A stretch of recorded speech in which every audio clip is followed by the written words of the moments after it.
So, hi guys, and welcome to Gadget Reviews, and welcome to this Snyder Cut Justice League review.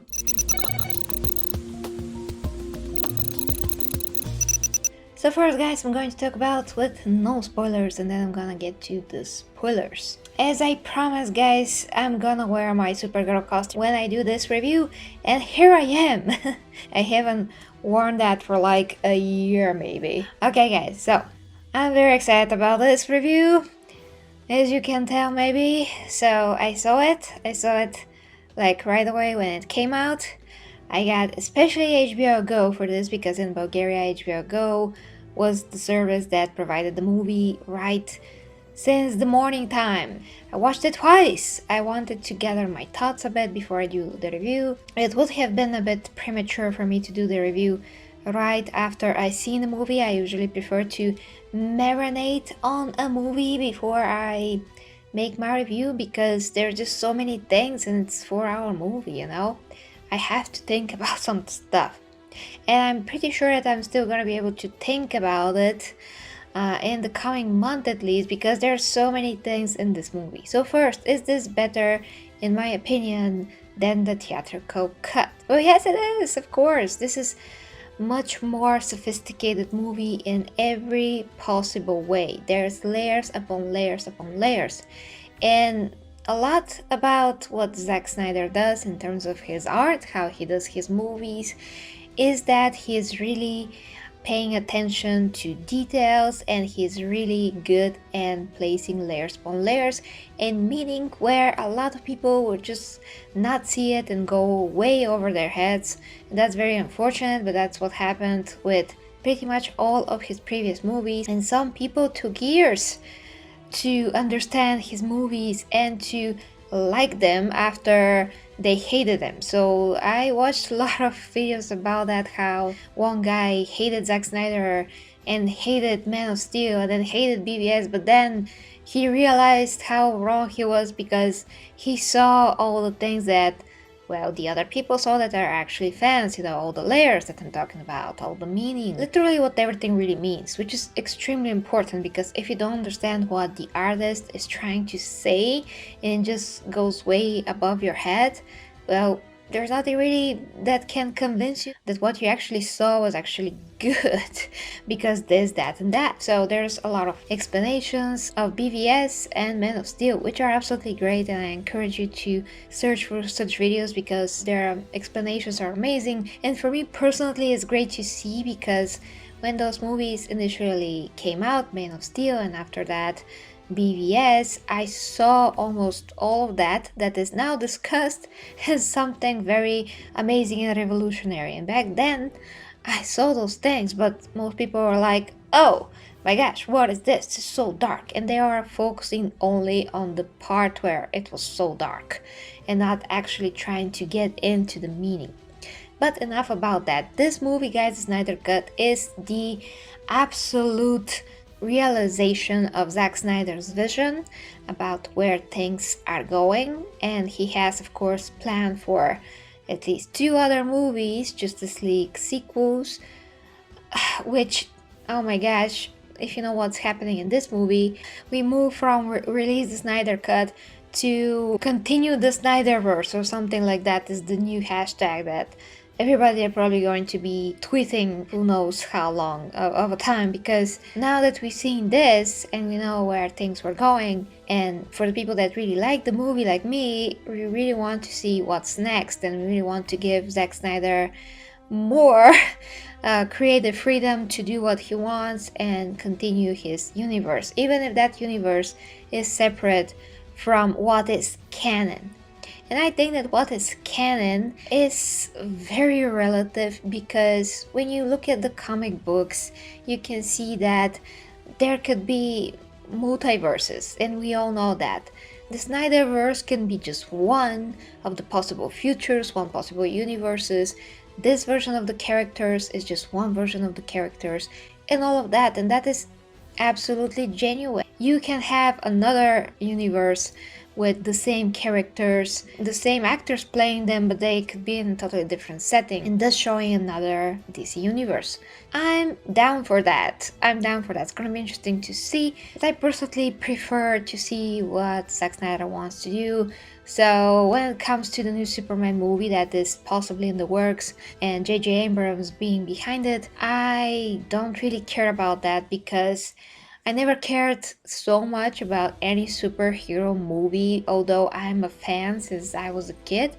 But Zack Snyder just made me care all that much with his work on Man of Steel, BVS, and now this. And this, guys, is the historical movie. This, guys, is the only movie in history which was made in such a manner. People wanting it for so long, making their best efforts to be heard. And I am one of the people that also tried to help whatever which way I can, to tweet about it, to talk about it, and all of that. I mean, I did my part as much as I could. So I'm happy to be participating in this Snyder Cut movement. I'm so happy that he got to make his movie.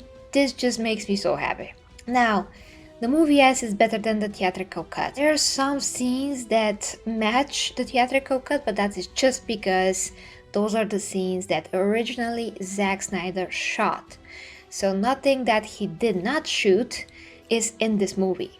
Only what he shot is in this movie, and what it was in the theatrical cut is mixed between what Joss Whedon had to shoot additionally, what he had to rewrite, and what the studio and him decided to keep from what Zack Snyder shot. So that is how the theatrical cut is formed, from all of those factors. So I watched the John Campea spoiler discussion and he was like, this movie is the same, like it's basically the same movie. I'm like, John, what the heck? I mean, it's not the same movie at all. It's 4 hours. First, it's 4 hours. Second, all of the scenes that I mentioned that you can see in both movies are not the same. They are different. In the Snyder Cut, they are longer. Some shots or some things that happen play in a bit of a different continuity. For instance, the Wonder Woman scene where she's saving the kids, throwing the bomb in the air. How things happen there. In the Snyder Cut, the scene is much longer and she does some things before other things, let's say. And it plays out a lot better. So you can't say that it's the same movie just because some scenes do match. We have a lot of different context to all of those scenes. We have a lot more character development. We see a lot more connection between the Justice League members. We see why they think the way they do, how Flash struggles with his life, why Aquaman is a douche. Well, we get the idea at least. And we all saw Aquaman, at least most of us saw Aquaman, so we have even more context there. But the point is that we see more. We see more of the Amazons, and actually I love how Zack Snyder did the Amazons here because he made them such badasses. I mean, he brought them to the screen with such respect and he brought out their best abilities forward. He showed how strong they are, how fearless they are. I mean, that line in the movie when they're first meeting Steppenwolf and Steppenwolf is like, I will bathe in your fear. And Queen Hippolyta is like, Amazons, show him your fear. And they're like, we have no fear. And that is so powerful and it's so amazing. And I actually started to think that Zack Snyder knows how to do Amazons and Wonder Woman better than Patty Jenkins does. I mean, no disrespect to Patty Jenkins, she did amazing in the first movie, and in my opinion she really did great in the second movie showcasing the Amazons. But I don't think they're as badass as Zack Snyder shows them because, you know, they get hurt, they get killed from bullets, all of that we saw in Wonder Woman 1.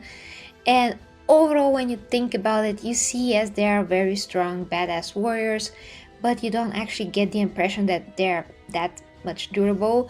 They're basically as durable as most regular human beings, which is a bit unfortunate because they are living for thousands of years apparently. So why not give them a bit more durability? They're really mortal in the same way that humans are. I mean, they're easily hurt, so I don't really like that part. Dying from bullets, that's not something that I prefer, but that's just me.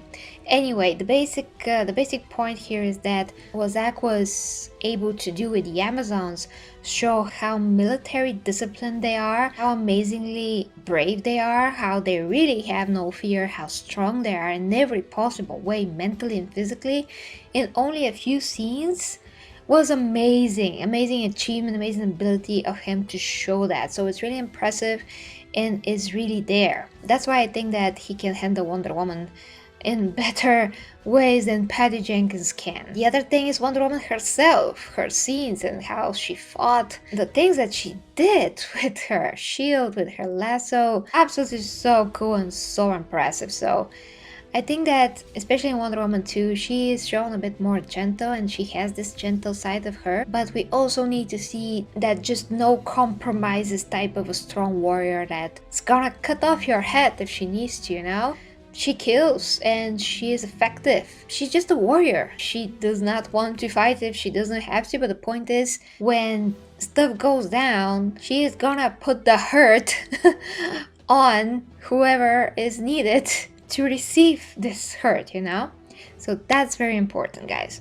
Then Cyborg was fleshed out. He was extremely important to the story. I'm sure that you heard a lot about that till now, but he was very important. I just love his character development, how he decided to come and help eventually, how he saw that he actually can be useful with his new abilities, that this is not something that makes him weak, but rather makes him a new man, gives him a new chance to be something greater than he was before, and just the qualities that he already has as human being now absolutely out there and developed and used in proper way. So I'm very happy about Cyborg. Then Aquaman kinda got the least of screen time, but there's really not that much him to show. It was enough for what it was shown, because like he has his own movie for goodness sakes, while Cyborg doesn't. So makes more sense that they're gonna take more time with Cyborg, and he is stronger than Aquaman in many ways and more capable and important for the story. So it makes total sense that he would take priority over Aquaman. It just makes sense. Now, the Flash, I was really happy to see some of his abilities, let's just say, and it was mind-blowing. It was mind-blowing, especially at the end. Absolutely, I was wow.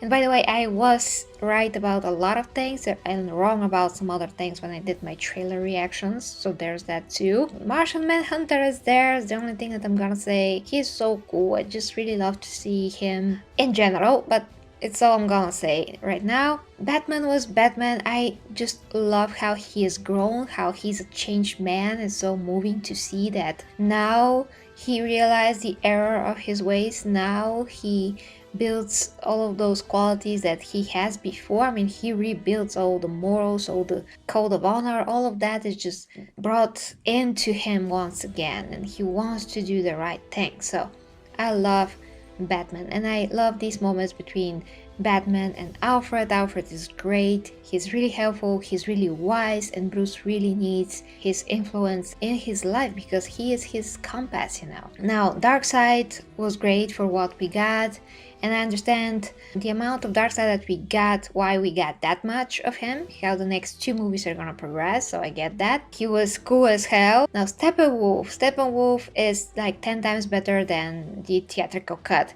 He has much more screen time. He has much more character development.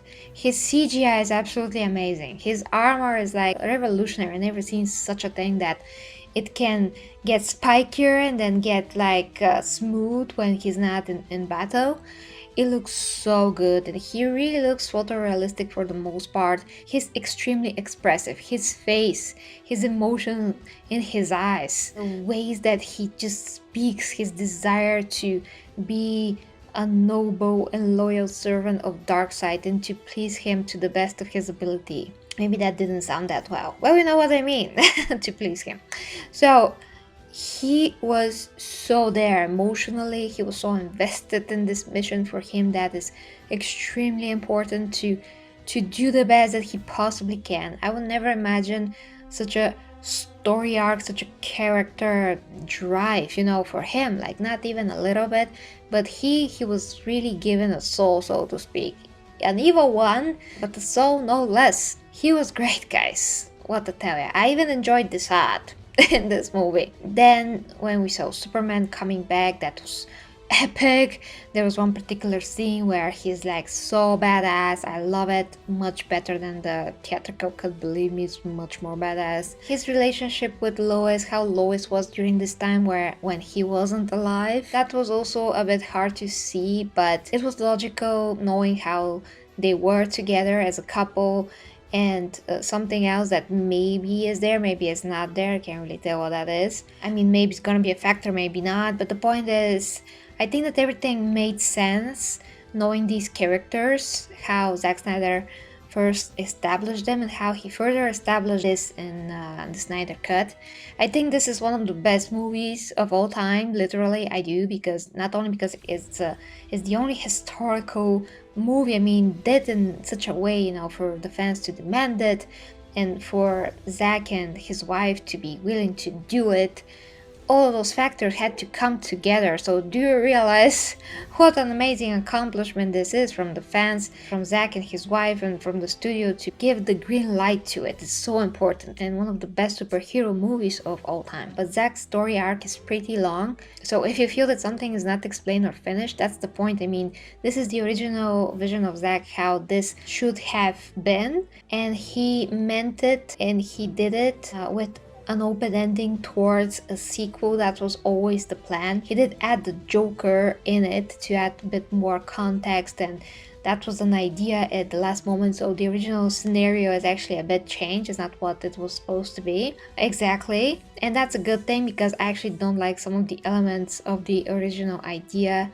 I like that he changed that. I don't want to spoil it right now. And so the idea was that if he gets to make this movie, he had to have 2 more. So that's how things are the way that they are. Otherwise the movie will be like 8 hours if he has to do everything he wanted. He only did his Justice League the way that he wanted to do it, with having in mind the sequel. So have this in your mind as well, because some people hope that we're going to get absolutely everything that he ever wanted to do in this. No, it doesn't mean that he's gonna do the 3 movies in one. I would give Justice League, guys, if I have to give some kind of a rating as a superhero film, I would say is like 9 out of 10 for a bit more slow burn here and there. But other than that, even the slower scenes were very interesting. Nothing is perfect in this world, so for me 9 is almost perfect. Now, a bit of a spoiler section, guys, for the Snyder Cut. So get ready, you have been warned. This is the spoiler talk. So about how Superman got his costume, there was not really any explanation. He just was in the ship and then he flew off with the black suit. There was obviously a blue suit there. I think it was implied that the ship can make suits on command of Superman. I think that is the case, so he can produce another costume whenever he wishes. Maybe it was some kind of a symbolism of him to make it black because he is just brought to life from the dead. Maybe it's that kind of a symbolism, but it's not like in the comics where it's explained that this suit has some regenerational properties. Nothing like that is explained, but I think that the way that it was shot is implied that he can get whatever costume he wishes from the ship, and for some reason he chose to be black. That's that for the costume. Now, this hint with the Lois and her pregnancy test in the drawer, maybe she is pregnant. In the original Zack Snyder idea of the storyboards that he released, it becomes clear that she was supposed to be getting into relationship with Batman and he gets her pregnant, which I wouldn't like at all, because I just don't want to see Batman getting with Lois Lane. I don't think they're compatible with each other, and it's also implied that it's not a lot of time that is passed since Superman has died. Maybe a few months, I think. I never heard that spoken anywhere. You can let me know if you saw how much time has passed since he is dead, but I don't think it's that much at all, because Lois haven't been going to work. It's like 2 months, let's say. I don't know. 2-1, something like that. I was a bit disappointed at first that Darkseid wasn't that much in the movie, but as I said, I did get why he wasn't.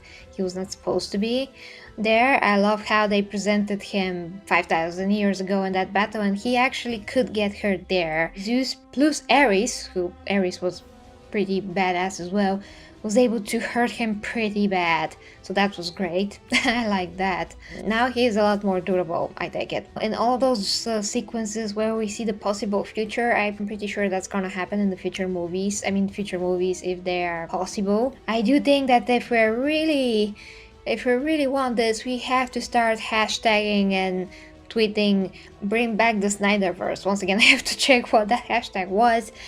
It's really new to me, but I'm gonna see it and start tweeting it as well, because we have to work now for this, you know? I already heard that HBO Max was pretty overloaded from all the interest, so that's a very good sign. And that's why I bought subscription for HBO Go, at least for a month, so I can support the movie, clearly support the movie.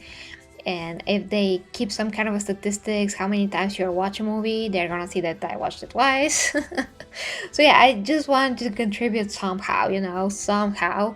And in my country, that is what I can do, and that's what I did. At the end of the movie, I was super thrilled and amazed of how Barry was able to turn back time and save everyone. Because if he didn't do that, all were dead. Superman, everybody else were just dead from the blast when the box is synchronized, and you see how Superman is getting back together, his blood, his body, and then Cyborg's face. That was yeah, everybody were dead if not for the Flash. And I didn't know that he can heal fast. He should be healing fast, but I'm happy that they showed this in the movie, because we never actually seen that. But Flash is supposed to be healing very fast. I do think that he should have healed a lot faster when they were underground, and when the Gotham City dam broke, Aquaman came. I think that he should be already healed there. That took a bit much time and Batman had to help him out.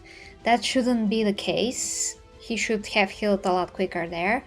That's just a nitpick, but I'm just saying. I love how Wonder Woman and Superman killed Steppenwolf. Like, what else could you do? You know, what else could you do with such a guy?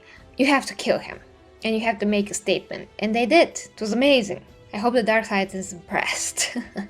Now, in the future, if Superman really gets bad, if Lois dies, I don't want to see that. I just want to see this future prevented. I just want to see something really epic as a battle between Darkseid and Justice League, and I want Lois saved. I don't want to see Superman turning bad. You know, I just want this just to be left as a possible future that never became true. But I don't want to actually be true, you know? I don't want to see Superman like in Injustice Gods Among Us. I don't want to see such thing. I don't want to see him lose Lois. That's just so heavy, so sad, so it's just not fair, you know? I don't want to see that. Superman's supposed to be with Lois. He always have been, although he had relationships with Wonder Woman in the comics, that was never as strong as what he has with Lois. I just want for him to be able to have this and be happy, have kids with her, super kids or not, and be Superman. That's it. I just don't want to see this huge drama of him holding the scorched body of Lois and then joining Darkseid and destroying all humanity. No. Superman should be Superman and eventually turn into more lighter Superman. I think that from what I know, Zack was going into this direction. But I just don't know if he was planning to turn him bad and then turn him good again. I just don't know how that's gonna play out. Maybe even Zack is not sure if he's gonna go in one direction or the other, if he has the chance to continue this. But the point is, guys, that I personally just don't want to see that unless he can have Lois if Flash turns back time again, and if he is good at the end of the day and the world turns back to normal somehow. And maybe that's gonna make Batman create a contingency plan for all members of the Justice League if some of them goes bad or something like that. So I did enjoy also that scene with the Joker. I don't know what Mira was doing there, but probably she is replacing Aquaman because Aquaman is dead. I just like this scene, but I don't enjoy to see this. I really don't. I enjoy seeing Superman be absolutely brutal and killing everything, but in the same time I don't, because Superman is supposed to be the best possible character, the force of goodness, and not the force of everything bad. And his fathers, his Earth father and his Kryptonian father, they both spoke to him when he was, taking off from the ship, and that was amazing. So imagine if you have such an inspiration in your life from both your fathers, and you have two epic mothers as well. His Kryptonian mom was amazingly brave and epic, smart woman. Martha is a great, amazing, strong woman as well. He has such a great parents, like four of them. And in the end of the day, he just loses Lois, and he loses his, what? And he just turns evil. That just doesn't speak well of Superman, just doesn't speak well for his character, because even if he doesn't have Lois, he can still see what is good and what is bad. He doesn't have to be tied to the ankle only because one person is alive or not. That's just stupid. Someone with such high intelligence and virtues will not just leave everything and just join the worst possible entity in the whole universe, Darkseid, so he can scourge the earth in his name. Like, that's stupid. So I hope that's not what's gonna happen here if we get a sequel. Not that I'm not gonna watch it if that happens, but I'm just letting you know what is my preference. Then Martian Manhunter was amazing, but he was so little in the movie, and of course the question is why he's not intervening, why he didn't join, maybe because there's just not enough time to establish his character so he can be included like the others, because if Zack Snyder would have included him, then he also have to give a bit more story to him, because we only see him as a human and we don't really know his backstory, especially if someone that doesn't know the comic books and never seen Martian Manhunter and only watches the movies, they will be like, okay, who is this guy? Oh, let me do my research. Oh, I don't really want to. I mean, it's the movie's job to introduce those characters and establish them properly. It's not my job to make my research. I mean, some people will say that. So if Zack Snyder didn't want to include him because the movie's gonna be like 5 hours or something, then I would understand, but he still has to give some kind of explanation, maybe in the future movies, why Martian Manhunter is not doing anything and only appearing after everything is done. So that's a good question, but once again, because Zack Snyder does his movies with the intent that he's gonna complete the story and show more of what he actually meant in the next installments, then I would accept that we were supposed to see more of Martian Manhunter. But what Zack's idea was for the first Justice League movie is just gonna end here, and he has to like contain the story somehow to what it was. And it's still pretty long for 4 hours. But the movie goes really fast. That's really good. That is in parts, believe me. It makes it easier to watch. I can stop and go grab a coffee. I can always pause it anyway, but that also made me feel really good because I knew that I reached the next checkpoint, and then when I watched the next checkpoint, I reached the next. It's just good. I mean, I really like that. There's a lot more to think about, the layers. There's so many things. With that being said, guys, let me know what you thought about the Snyder Cut. Did you like it? Did you not like it? Did you like it better than the theatrical cut at least? Do you see the differences here? Do you see the effort put in here compared to the Joss Whedon cut? Just let me know and let's discuss. Thank you very much for watching. If you'd like to support me, you can check the links down below to my OnlyFans, where I do my meaningful sex educational content plus fitness and from time to time physique updates. And of course there's always Patreon and PayPal, and if you're a Warhammer fan, you can join my Golden Astartes Discord server. Till next time, with me, Gary G Reviews, guys. Bye bye.